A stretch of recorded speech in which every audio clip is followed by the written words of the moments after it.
பார்த்து வருகிறோம்.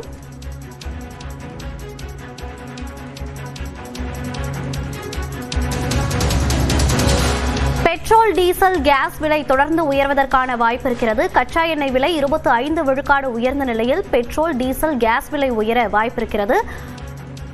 இது குறித்து கருத்துக்களை நம்மோடு பகிர்ந்து கொள்வதற்காக பொருளாதார நிபுணர் இணைந்திருக்கிறார். சார் வணக்கம். வணக்கம் சார், தற்போது கச்சா எண்ணெய் விலை 4 ஆண்டுகள் இல்லாத அளவிற்கு தற்போது உயர்ந்திருக்கிறது. இதனுடைய தாக்கம் எப்படி இருக்கும்? கண்டிப்பா தாக்கம் நெகட்டிவா இருக்க போகுது. இன்ஃபேக்ட் கச்சா எண்ணெயோட ரேட்ஸ் 1983 அப்போல இருந்து இது செகண்ட் ஹையஸ்ட் இன்னைக்கு போயிருக்கு. ஸோ $112 இப்போ ட்ரேட் ஆயிட்டு இருக்கு. எதுக்கு இந்த பிரைஸ் ஏறி இருக்குன்னா, ஈரான், இஸ்ரேல், யூஎஸ் அந்த மிடில் ஈஸ்ட்ல டென்ஷன்னால ஏறி இருக்கு.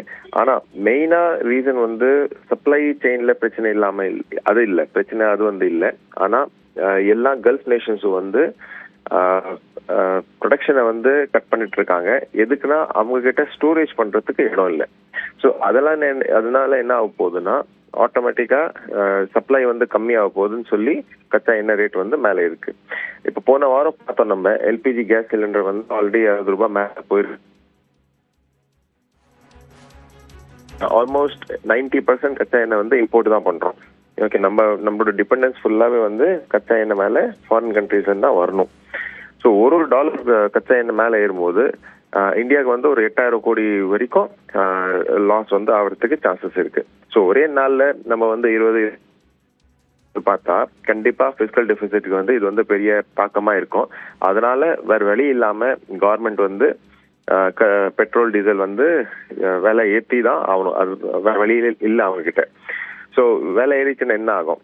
அஃப்கோர்ஸ் சில லிங்க்டு இண்டஸ்ட்ரீஸ் கச்சா எண்ணெய் மேலே டிபெண்ட். ஃபார் எக்ஸாம்பிள் பெயிண்ட்ஸ் இருக்கு, ஆட்டோமொபைல் இருக்கு. இந்த கம்பெனிஸ் எல்லாமே கொஞ்சம் சஃபர் ஆக போகுது. அந்த மக்களுக்கு இது பாதிக்க போகுது. எதுக்குன்னா, ஒரு $7-8 பெட்ரோல்ல ஏற்றுனாங்கன்னா டெஃபினட்டா அது ஒரு டெம்பரரி நெகட்டிவா இருக்கும்.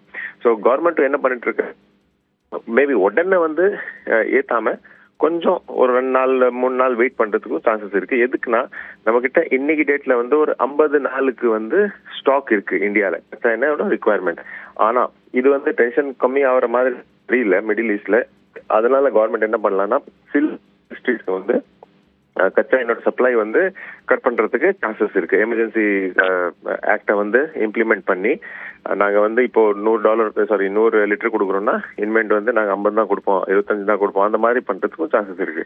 ஸோ இதோட தாக்கம் டெஃபினட்டா நெகட்டிவா இருக்க போது. டென்ஷன் குறையலைன்னா நம்ம சாமானிய மக்கள் நம்ம பாதிக்க போறோம்.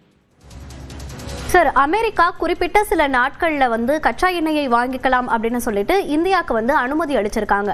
இப்பயே பாத்தீங்கன்னா கேஸ் சிலிண்டர் விலையெல்லாம் கடுமையாக உயர்ந்திருக்கு. அப்ப இன்னும் எத்தனை நாட்களுக்கு பிறகு விலை உயர்வு அதிகமாக இருக்கும் இந்தியாவில்னு எதிர்பார்க்கலாம்?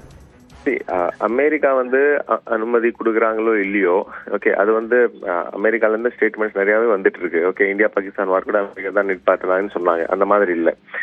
இந்தியாவோட இம்போர்ட், கச்சா எண்ணெயோட இம்போர்ட் ரஷ்யன் ஆயில் பாத்தீங்கன்னா பிப்ரவரியில, இப்போ மார்ச் போயிட்டு இருக்கு, பிப்ரவரியில 7% ஏறி இருக்கு. ஸோ அமெரிக்கா பர்மிஷன் எல்லாம் நம்ம கேட்கல. ஆனா ரஷ்யன் இம்போர்ட் ஏறி இருக்கு. ஸோ அதுக்கு தான் நான் இப்போ சொல்லிட்டு இருக்கேன். எதுனா நம்ம கிட்ட ஒரு 25 to 50 டேஸோட ஸ்டாக்ஸ் ஆல்ரெடி இருக்கு. ஸோ கவர்மெண்ட் இப்போ ஆக்டிவா ரஷ்யன் ஆயில் இம்போர்ட் பண்றதுக்கு சான்சஸ் இருக்கு. ஸோ அமெரிக்கா இப்போ இன்னைக்கு என்ன சொல்லிட்டு இருக்காங்க, இன்னைக்கு கூட ஒரு வேற ஸ்டேட்மெண்ட் அவங்க சொல்லிட்டு இருக்காங்க. என்னன்னா, கொஞ்சம் வேலை ஏறிச்சுன்னா நோ ப்ராப்ளம், ஆனா இந்த வார் ஃபினிஷ் ஆகணும்னு சொல்லி. ஸோ இந்தியா டைரக்டா பெரிய நெகட்டிவ் எஃபெக்ட் இல்லை. ஆனா டெஃபினெட்லி அந்த சப்ளை செயின் பிரச்சனைனால ஒரு டெம்பரரி கச்சா எண்ணெய் ரேட் இருந்ததுனால நம்மளோட டீசல் அண்ட் பெட்ரோல் விலை ஏறதுக்கு சான்சஸ் இருக்கு. ஸோ அனுமதி இருக்கோ இல்லையோ நம்ம ரஷ்யன் ஆயில் வாங்கிட்டு தான் இருக்காங்க கவர்மெண்ட். அதான் டேட்டா சொல்லுது. இணைப்பில் கருத்துக்களை பகிர்ந்தமைக்கு நன்றி திரு விவேக் கார்வா.